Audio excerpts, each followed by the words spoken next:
గుంటూరులో చేసిన ఆయన పైన కర్నూలులో కేసు పెట్టారు. ఆయన దగ్గర 300 రూపాయలు దొరికితే అదొక పెద్ద వ్యవస్థీకృత నేరంగా మీరు చూపించే ప్రయత్నం చేశారు. కానీ కోర్టు ఒప్పుకోలే. జడ్జి గారు వాళ్ళు మాట్లాడారు, అసలు ఏంటయ్యా ఇది ఇంత న్యాయంగా మాట్లాడుతూ ఉన్నారు, మేము కళ్ళు మూసుకొని ఉండాలా, మీరు చెప్పిందే వినాలా, ఇట్లా జరగదు, ఇట్లా జరగడానికి వీలు లేదు అని గౌరవ హైకోర్టు వ్యాఖ్యానించిన నేపథ్యంలో ఇంకొక 2 మాటలు చెప్పాలనుకుంటాం. అయ్యా, ప్రజాస్వామ్యంలో ప్రజాస్వామ్య వ్యవస్థలో విమర్శ, ఆత్మ విమర్శ అనేది ప్రధానంగా ఉంటాయి.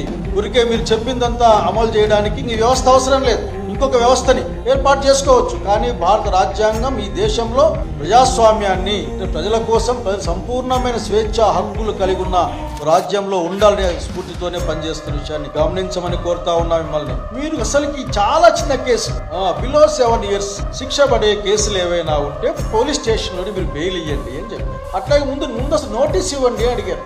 అనేక కేసులు మీరు పరిశీలించుకోండి, దాదాపు 200 కేసులు అటువంటి కేసులు ఉన్నాయని ఒక ఉరామరిగ్గా ఒక లెక్క ఉంది మా దగ్గర. కొన్ని ఇంకా మేము వెరిఫై చేసుకోవాలి. మీరు 41A నోటీస్ ఇచ్చిన తర్వాత అతను ఏమైనా నోటీస్కి రెస్పాండ్ కాకపోతేనో లేక దాని నుంచి పారిపోయే ప్రయత్నం చేస్తేనే అతన్ని మీరు నిర్బంధంలోకి తీసుకోవాల్సిన అవసరం ఉన్న విషయాన్ని మీరు మర్చిపోతే ఎట్లా? ఎవరిని ఏమని రాకరికి హైకోర్టు కూడా దాన్ని గమనించి చెప్పినట్లు నేను చూశాను కొన్ని చోట్ల. ఎవరి కోసమో, ఎవరి మెప్పుదల కోసమో, రాజ్యాంగానికి వ్యతిరేకంగా, పోలీస్ మాన్యువల్కి వ్యతిరేకంగా లేక సంబంధిత ప్రొసీజర్స్ అమలు చేయకుండా ఉంటే ఫైనల్ గా అందులో ఇరుక్కుపోయేది మీరే. ఎవరు పట్టించుకొని హైకోర్టు వ్యాఖ్యానించారు నేను చూశాను. Procedure subject to correction. మీరు ఎందుకు ఆ ప్రయత్నం చేయరు?